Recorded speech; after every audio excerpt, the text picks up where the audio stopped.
This has been a really pivotal week when it comes to the COVID-19 crisis. We've seen since last Sunday, Boris Johnson was taken into hospital with breathing difficulties. 24 hours later, he was moved into intensive care. And I think we all felt that he wasn't going to make it. And because I think the survival rate once you go into intensive care is 50-50, if that. In fact, I think it's maybe even less than that.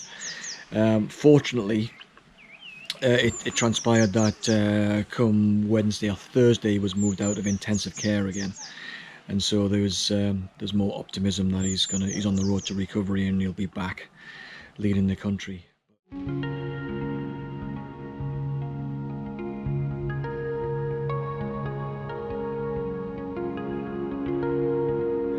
12th of April, 1 week on. What's been the big things this week? The Wi-Fi went down. It did, yes. Yeah, but Boris Johnson got seriously ill. Ended up in hospital in intensive care. That was a scary couple of days, really. So you don't have to be a big fan of Boris Johnson to realise how catastrophic it would be for a country to lose its leader at a time of national emergency. But he's out of intensive care, isn't he? Yep. Supposedly getting better, sitting up in bed. So hopefully he'll be back on our tellies within a couple of weeks. Yeah, but what about COVID-19? About 1,000 people a day are dying almost, isn't it? Yeah. They say the curve's flattening out.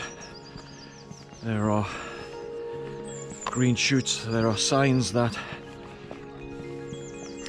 the number of infections is going down, but you can't rely on the statistics because they're just not testing enough people. Yeah. So in the meantime, we're also isolating ourselves and doing a Sunday walk through suburbia early in the morning before most people get up.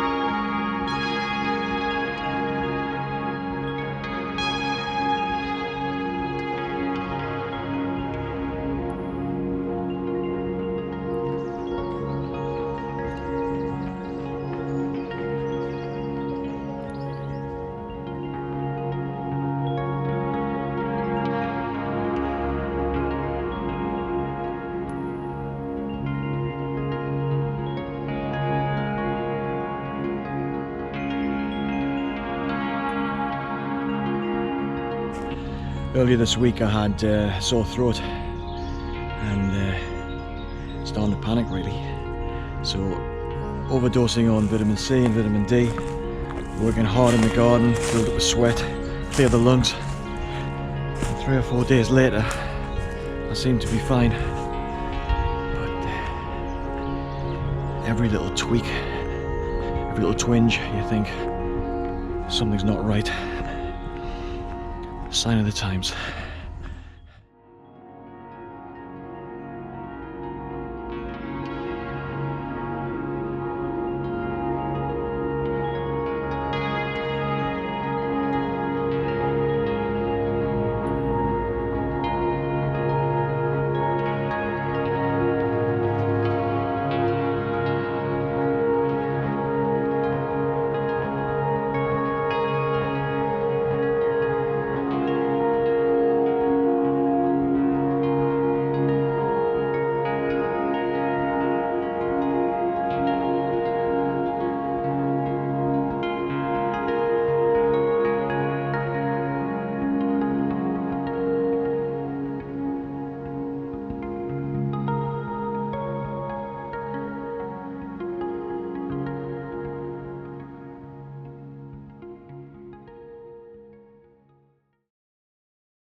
The government has been criticised for its vagueness around its strategy, and it's this last week it's coming for a lot of criticism from the broadcast media, demanding to know how the lockdown will be relaxed. So what is the strategy, or what is the program that is going to get us back to normality once the peak of deaths and infections has been reached? And the government has been vague because it doesn't want to send a signal to everyone that we're over the worst, because if we're not over the worst, and I think most experts believe that we're not over the worst, then relaxing the lockdown is only going to ensure that this crisis period is going to last even longer than it otherwise might do. And there's a really interesting letter that was sent into the Financial Times that went around on social media 2 or 3 days ago, which kind of sums up the government strategy. And I'm kind of going to read it now. And it says here, "It's just a thought," is the headline. And he says, "A lot of journalists have lost sight of the wood for the trees. Go back to the actual science of disease. The only cure for a virus is herd immunity. That isn't a policy statement, it's a scientific one. You can achieve herd immunity through natural progression, with many deaths on the way, or artificially via a vaccine program, with some deaths while you wait for the vaccine. But you have no choice not to achieve it. That's how viruses progress. If they are non-lethal, it doesn't matter much, but this one clearly isn't that. A lot of the debate has been polluted by a nonsensical duality, which will now be very hard to get past, that there is such a thing as a herd immunity strategy, which is what the bad people want. And the opposite is a lockdown, which is what the good people want. The Financial Times has played its part in promoting this misconceived view. It is rampant in the comments section. The real policy choice is actually whether you lock down indefinitely, with great social and economic damage, and always imperfectly, so many will die anyway, and wait for a vaccine that you may never get to, or you attempt to isolate only the most vulnerable and manage the rest of the population to achieve herd immunity naturally. Complete isolation of the vulnerable, effectively taking them all to medical camps based on government decree, is just not possible in Western societies, and open-ended economic closure is just not possible anywhere. So the only practical policy balance, at least in the West, is a short temporary shutdown to rapidly build emergency care capacity, then a reopening and progression towards herd immunity, hopefully accelerated by a vaccine, if and when it emerges, making use of the massively expanded care capacity and enforcing selective isolation. That reality is the only possible policy choice. That's why all governments are following it and will take the next steps to follow it. If journalists get clear on this, they will be much closer to the ball on the next steps.